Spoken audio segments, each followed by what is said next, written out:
जय जगन्नाथ पिला माने। तो आज आम पढ़ा किसी क्वेश्चन डिस्कसन करुवा तुम देखिपु जे ओडिया साहित्य रे सत्यवादी जुग। तो सत्यवादी कवि मान कथा आम पढ़ीनु सत है तथा ने भी फकीर मोहन सेनापति है गंगाधर मेहेर है ये माने समस्ते होचंदी कौन गोपबंधु दास एमाने समस्ते होचंदी कौन ना तुमर कही परिवा सत्यवादी जुगर कवि। तो से कथा आम किसी क्वेश्चन ये लेकिन आसु प्राय 55टा क्वेश्चन आज आम आलोचना करवा है एमसीक्यू ना भी तार क्वेश्चन सहित आंसर ये अच्छी तो मैंने तार आंसर देखिपु। ओके तो प्रथम हूँ उत्कल सम्मिलनी केबे प्रतिष्ठा होता तुम मैंने जान डिसेम्बर 30 1903 यहाँ तो तुम समस्त जान 10 क्लास हिस्ट्री बुक रे भी अच्छी है उत्कल सम्मिलनी कथा। सत्यवादी वन विद्यालय केबे प्रतिष्ठा होता 1909 है। तेणु धरीण जति दीक्षा साधु सुजोग ओके परम ब्रह्म चित्त जो लिखाई ये पंक्ति कहार ये पंक्ति गोपबंधु दासंकर। नचिकेता उपाख्यान किए लिखिते ये गोपबंधु दास है। तेणु गंजाम सम्मिलनी केबे होता तार आम जानलु कौन ना नचिकेता उपाख्यान किए लिखिते ना गोपबंधु दास। एबे देखिए गंजाम सम्मिलनी है केबे होता तो पिला माने जिते उत्कल सम्मिलनी होता जो ओडिशा को स्वतंत्र है माने उत्कल प्रदेश रे गठन करने विभिन्न सम्मिलनी होता ठीक सेमती गंजाम सम्मिलनी होता 1902 बुझे। देन गोपबंधु दास केबे जन्मग्रहण करते 1877 मसीहा अक्टोबर 9 तारिख में। गोपबंधु दास पिता माता नाम कौन पिता नाम दैतारी दास माता नाम स्वर्णमयी देवी। गोपबंधु दास गो महात्म्य है ग्रंथटी क्या उद्देश्य रचित ना गो जातिर है गो जातिर उन्नति विधान उद्देश्य बुझे। तेणु कारा कवितार केतोटी कविता रही है कारा कवितार 13टी कविता रही बुझीगला। देन गो महात्म्य ग्रंथटी क्यों वृत्तरे रचित नवाक्षरी वृत्तरे बुझे नवाक्षरी वृत्त। हजारीबाग जेल रे थिबा समय रे गोपबंधु दास क्यों कविता लिखिते ना पितृपक्ष पितृपक्ष तर्पण।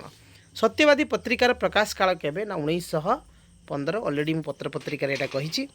समाज साप्ताहिक पत्रिकार प्रकाश काल केबे ना 1919 रे है ये गोपबंधु दासंकर है। एबे आम गोपबंधु दास कथा चलती। उत्कल सम्मिलनी प्रदत्त भाषण किए देते जगन्नाथ ओडिशार जातीय देवता गोपबंधु दास है। समाज और सत्यवादी है पत्रिकार प्रतिष्ठाता किए गोपबंधु दास। ताने पिला माने मु कहतनी भूली जे सत्यवादी वन विद्यालय किए करथिले ना से गोपबंधु दास। गोपबंधु दास द्वारा रचित गाथा कविताटीर नाम कौन धर्मपद है। नीलकंठ दास केबे जन्मग्रहण करथिले पिला माने 1884 मसीहा अगस्ट 8 तारिख में। नीलकंठ दास क्यों विश्वविद्यालय उपाचार्य है होइथिले ना उत्कल विश्वविद्यालय। कोणार्क काव्य केते भाग विभक्त 2 भाग विभक्त। नीलकंठ दास क्यों काव्यटी लॉर्ड टेनिस दी प्रिंसेस अनुदित रूप ना प्रणयिनी।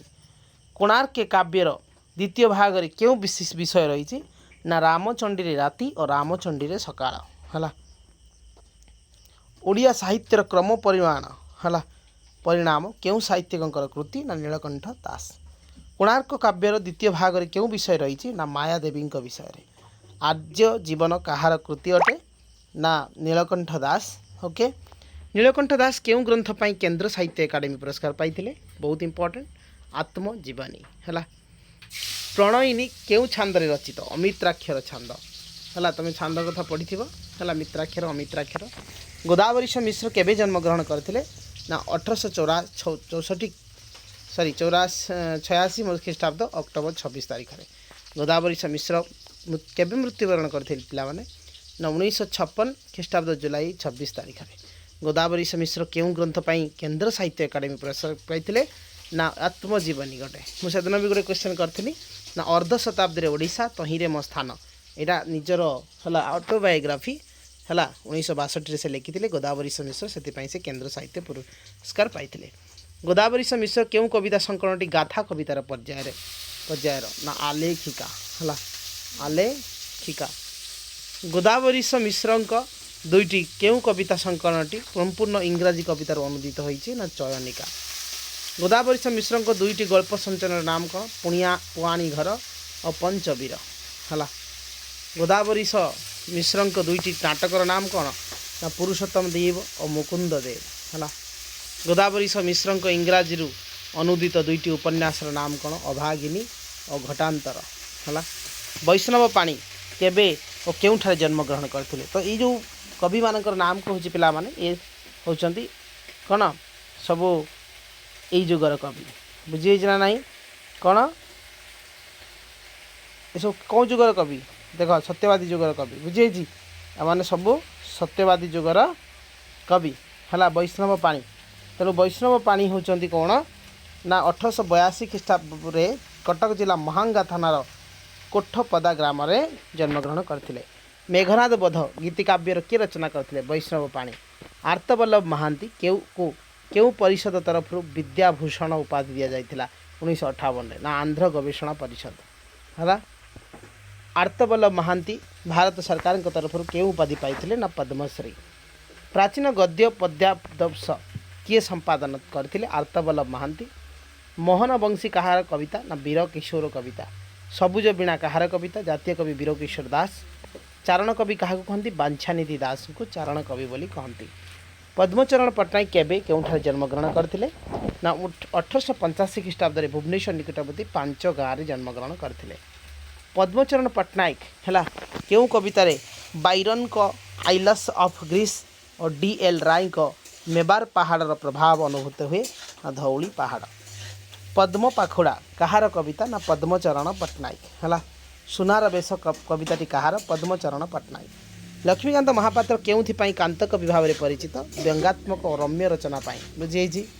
वंदे उत्कल जननी कहांकर से लक्ष्मीकांत महापात्रंकर है जी कि जातीय आमर ओडिशार जातीय संगीत बोली माने दि जाइए।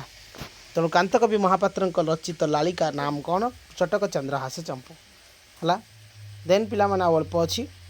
लक्ष्मीकांत महापात्र कविता ग्रंथर नाम कौन जीवन संगीत। गोदावरीश महापात्र प्रथम कवितार नाम कौन बाणपुर। गोदावरीश महापात्र प्रमुख कविता ग्रंथ गुड़ी कौन कौन बंका सीधा कंटा फूल और उठ कंकाल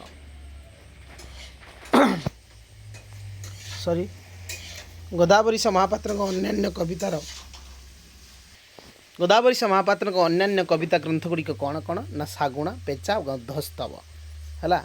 सागुणा पेचा आउ गधस्तव बुझे।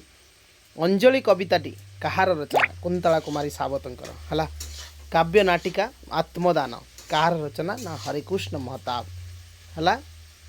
हरिकृष्ण महताब केउ पत्रिकार संपादक थे ना झंकार पत्रिका बुझे।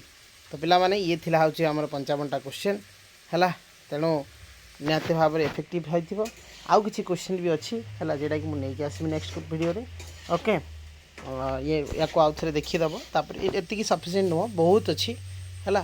तमाने आमर सत्यवादी जुगरे बहुत कवि अच्छा है कथा आम आलोचना करवा नेक्स्ट बुझे। थैंक यू जय जगन्नाथ।